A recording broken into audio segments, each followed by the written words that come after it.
जीवन एक ऐसी पहेली है जिसमें हम अक्सर अपने आप को खो देते हैं। हमारी इच्छाएं, चिंताएं और महत्वाकांक्षाएं हमें इस कदर घेर लेती हैं कि हम भूल जाते हैं कि हम असल में कौन हैं। रमन महर्षि एक ऐसे संत जिन्होंने न केवल स्वयं को जाना बल्कि दुनिया को भी सिखाया कि सच्चाई का रास्ता कितना सरल और गहरा हो सकता है। कहते थे, आपको अपने स्रोत पर लौटना होगा। यह वाक्य जीवन का एक ऐसा दर्शन है जो हमें हमारे असली स्वरूप से जोड़ता है। आज हम इस विचार की गहराई में उतरेंगे, खासकर रमन महर्षि के आत्मविचार के मार्ग को समझते हुए और उन कहानियों और भावनाओं के साथ जो हमें अपने स्रोत तक ले जाएंगी। अपने स्रोत की खोज। स्रोत का मतलब है हमारा मूल, हमारा सच्चा आत्म। रमन महर्षि का मानना था कि हमारा मन, हमारी इच्छाएं और हमारी चिंताएं एक आवरण हैं। इनके पीछे छिपा है हमारा असली स्वरूप जो शुद्ध, शांत और अनंत है। लेकिन हम इस सत्य से इतने दूर चले जाते हैं कि हमें लगता है खुशी बाहर की चीजों में है, धन, सफलता या रिश्तों में। एक बार एक धनी व्यापारी रमन महर्षि के पास आया। उसका चेहरा उदासी से भरा था। उसने कहा, महाराज, मेरे पास सब कुछ है, धन, वैभव, परिवार, सम्मान, फिर भी मेरे मन में शांति नहीं है। मैं हर रात बेचैन रहता हूँ। रमन महर्षि ने उसकी ओर देखा। उनकी आंखों में करुणा थी। उन्होंने कहा, तुम जो ढूंढ रहे हो वह तुम्हारे भीतर पहले से मौजूद है। तुम बाहर की चीजों में उलझ गए हो, लेकिन सच्चाई यह है कि तुम्हें अपने स्रोत पर लौटना होगा। यह सुनकर व्यापारी हैरान रह गया। उसने पूछा, लेकिन यह स्रोत है क्या? और मैं वहां पहुंचूं कैसे? रमन महर्षि ने जवाब दिया, अपने मन को शांत करो, आत्मविचार करो। अपने विचारों को देखो, लेकिन उनमें मत उलझो। जब तुम शांत हो जाओगे, तुम्हें वह स्रोत अपने आप दिखाई देगा।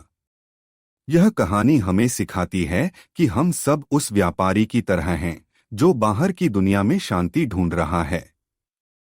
लेकिन रमन महर्षि हमें याद दिलाते हैं कि शांति का रास्ता भीतर है और आत्मविचार वह कुंजी है जो इस रास्ते को खोलती है। आत्मविचार क्या है? आत्मविचार रमन महर्षि का सबसे सरल और शक्तिशाली मार्ग है। यह एक ऐसी प्रक्रिया है जिसमें हम बार बार यह सवाल पूछते हैं, मैं कौन हूँ? यह सवाल सुनने में आसान लगता है, लेकिन जब हम इसे गहराई से सोचते हैं तो यह हमें हमारे स्रोत की ओर ले जाता है। आत्मविचार का मतलब है अपने मन के विचारों को देखना, उन्हें समझना और यह जानना कि हम इन विचारों से परे हैं। रमन महर्षि कहते थे कि हमारा मन एक नदी की तरह है जिसमें विचारों की लहरें उठती रहती हैं। हम इन लहरों में बह जाते हैं और सोचते हैं कि यही हमारी सच्चाई है। लेकिन आत्मविचार हमें उस नदी के तट पर ले जाता है जहां हम शांत होकर देख सकते हैं कि ये विचार हम नहीं हैं। हमारा सच्चा स्वरूप वह चेतना है जो इन विचारों को देख रही है। एक बार एक युवा साधक रमन महर्षि के पास आया। वह उत्साह से भरा था।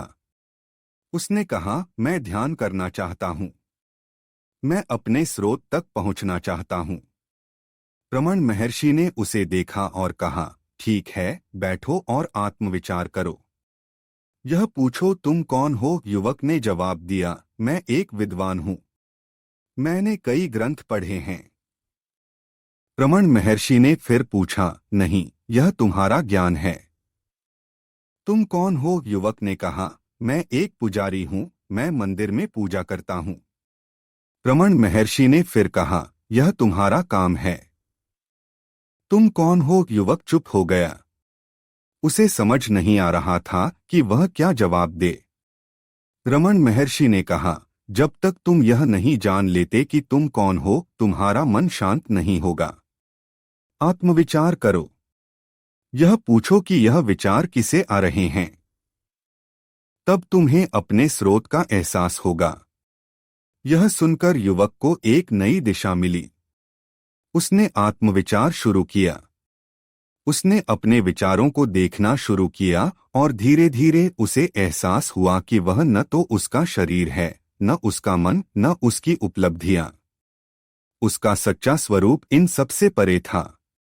यह कहानी हमें सिखाती है कि आत्मविचार हमें उन सभी भ्रमों से मुक्त करता है जो हमने अपने बारे में बना रखे हैं। यह हमें यह समझने में मदद करता है कि हम क्या नहीं हैं, और धीरे धीरे हमें यह दिखाता है कि हम क्या हैं। आत्मविचार की प्रक्रिया। आत्मविचार कोई जटिल साधना नहीं है। यह एक सरल लेकिन गहरी प्रक्रिया है। रमन महर्षि कहते थे कि इसके लिए आपको किसी खास जगह, समय या आसन की जरूरत नहीं है। आप इसे कभी भी, कहीं भी कर सकते हैं। बस आपको अपने मन को शांत करना है और यह सवाल पूछना है, मैं कौन हूं? जब आप यह सवाल पूछते हैं तो आपका मन जवाब देने की कोशिश करेगा। वह कहेगा, मैं यह हूं, मैं वह हूं। लेकिन रमन महर्षि कहते थे कि इन जवाबों को स्वीकार न करें। हर जवाब के बाद फिर से पूछें, यह विचार किसे आ रहा है? धीरे धीरे आपका मन शांत होने लगेगा और आपको अपने सच्चे स्वरूप का एहसास होगा। एक बार एक महिला रमन महर्षि के पास आई। वह बहुत दुखी थी। उसने कहा, मेरे जीवन में बहुत सारी समस्याएं हैं। मेरा परिवार, मेरे बच्चे, मेरी जिम्मेदारियां, मैं हर समय तनाव में रहती हूं। रमन महर्षि ने उससे कहा, जब तुम्हें तनाव महसूस हो तो आत्मविचार करो। यह पूछो कि यह तनाव किसे हो रहा है। जब तुम दुखी हो तो यह पूछो कि यह दुख किसे हो रहा है। महिला ने यह सलाह मानी। उसने हर बार जब वह परेशान होती, अपने आप से यह सवाल पूछा। धीरे धीरे उसे एहसास हुआ कि यह तनाव और दुख उसके मन की उपज थे। वह स्वयं इनसे बहुत दूर थी। उसका सच्चा स्वरूप शांत और प्रेममय था। इस तरह आत्मविचार ने उसे अपने स्रोत के करीब पहुंचाया। उसकी आंखों में अब एक नई चमक थी, एक नई शांति थी। यह कहानी हमें सिखाती है कि आत्मविचार कितना शक्तिशाली हो सकता है। यह हमें हमारे मन के भ्रम से बाहर निकालता है और हमें हमारी सच्चाई से जोड़ता है। यह एक ऐसी प्रक्रिया है जो धीरे धीरे हमारे जीवन को बदल देती है। आत्मविचार के लाभ। आत्मविचार न केवल हमें हमारे स्रोत तक ले जाता है, बल्कि हमारे जीवन को कई तरह से समृद्ध करता है। यह हमें मन की शांति देता है, हमारे डर और चिंताओं को दूर करता है और हमें एक गहरी आंतरिक ताकत से जोड़ता है। एक बार एक व्यक्ति ने रमन महर्षि से पूछा, मैं आत्मविचार क्यों करूं? इससे मुझे क्या मिलेगा? रमन महर्षि ने जवाब दिया, आत्मविचार तुम्हें तुम्हारी सच्चाई से जोड़ेगा। यह तुम्हें वह शांति देगा जो तुम बाहर की दुनिया में ढूंढ रहे हो। यह तुम्हें वह ताकत देगा जो तुम्हें हर चुनौती का सामना करने में मदद करेगी।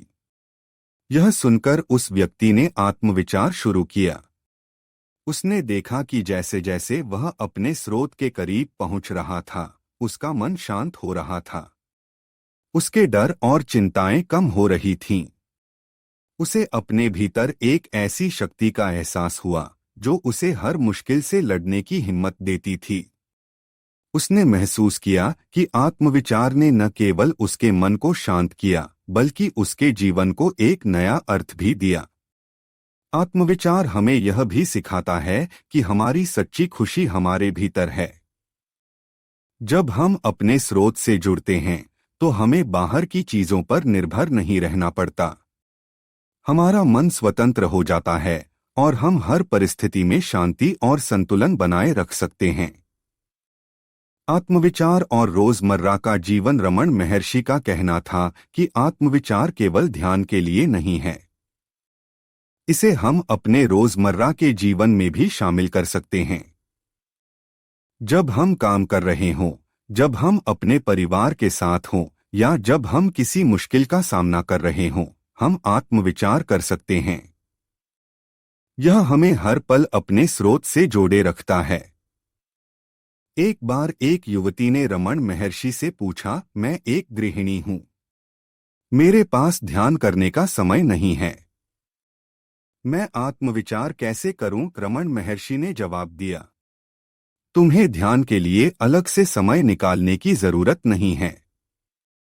जब तुम अपने काम कर रही हो तब भी यह पूछ सकती हो कि यह काम कौन कर रहा है।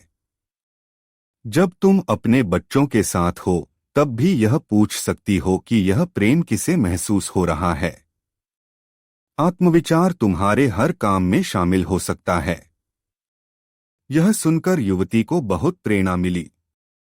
उसने अपने रोजमर्रा के कामों में आत्मविचार को शामिल करना शुरू किया। उसने देखा कि इससे न केवल उसका मन शांत हुआ बल्कि उसके काम में भी एक नई ऊर्जा और प्रेम का संचार हुआ। उसने महसूस किया कि आत्मविचार ने उसके जीवन को और खूबसूरत बना दिया। सादगी का जीवन। रमण महर्षि का जीवन अपने आप में एक प्रेरणा है। वे सादगी और शांति के प्रतीक थे। उनका मानना था कि सच्ची खुशी जटिल चीजों में नहीं बल्कि सादगी में है। एक बार एक धनी व्यक्ति उनके पास आया। उसने कहा, मैंने दुनिया भर की यात्राएं की हैं, हर तरह का सुख भोगा है, लेकिन मुझे शांति नहीं मिली। रमण महर्षि ने उससे कहा, तुमने सब कुछ बाहर ढूंढ लिया, अब अपने भीतर देखो। सादगी से जियो और आत्मविचार के माध्यम से अपने स्रोत पर लौटो।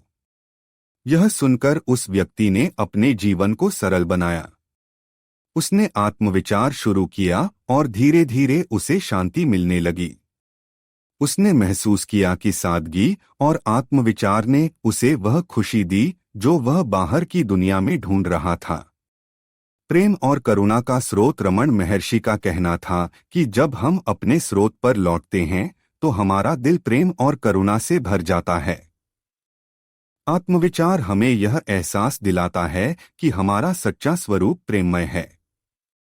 एक बार एक व्यक्ति ने उनसे पूछा, मैं आत्मविचार करता हूँ लेकिन मैं दूसरों के प्रति गुस्सा और जलन क्यों महसूस करता हूँ? रमण महर्षि ने जवाब दिया, जब तक तुम अपने स्रोत से दूर हो तब तक यह गुस्सा और जलन रहेगी। आत्मविचार करो और तुम्हें अपने भीतर वह प्रेम मिलेगा जो हर नकारात्मक भावना को मिटा देगा। यह सुनकर उस व्यक्ति ने आत्मविचार को और गहराई से अपनाया। उसने देखा कि जैसे जैसे वह अपने स्रोत के करीब पहुंच रहा था, उसका गुस्सा और जलन कम हो रही थी। उसका दिल प्रेम और करुणा से भर गया। वह दूसरों के प्रति दयालु होने लगा। स्रोत की अनंत शक्ति। रमण महर्षि का यह विचार, आपको अपने स्रोत पर लौटना होगा, हमें जीवन की असली ताकत दिखाता है। आत्मविचार के माध्यम से जब हम अपने स्रोत से जुड़ते हैं तो हमारा डर, हमारी चिंता और हमारी कमजोरियां गायब हो जाती हैं। हम एक ऐसी शक्ति से जुड़ जाते हैं जो अनंत और अटूट है। एक बार एक व्यक्ति ने रमण महर्षि से पूछा, मुझे अपने जीवन में बहुत सारी चुनौतियों का सामना करना पड़ता है, मैं उनसे कैसे निपटूं? रमण महर्षि ने कहा, आत्मविचार करो। यह तुम्हें अपने स्रोत से जोड़ेगा और वहां से तुम्हें हर चुनौती का सामना करने की ताकत मिलेगी। यह सलाह उस व्यक्ति के लिए जीवन बदलने वाली साबित हुई। उसने आत्मविचार शुरू किया और धीरे धीरे उसे अपने भीतर एक ऐसी शक्ति का एहसास हुआ जो उसे हर मुश्किल से लड़ने की हिम्मत देती थी। आज का संदेश। रमण महर्षि का यह कथन और आत्मविचार का मार्ग हमें हर दिन प्रेरित करता है। यह हमें याद दिलाता है कि हमारी असली ताकत, हमारी असली खुशी, हमारा असली स्वरूप हमारे भीतर है। आत्मविचार के माध्यम से हमें बस अपने स्रोत पर लौटना है। यह यात्रा आसान नहीं है, लेकिन यह इतनी खूबसूरत है कि हर कदम पर हमें शांति, प्रेम और ताकत का एहसास होता है।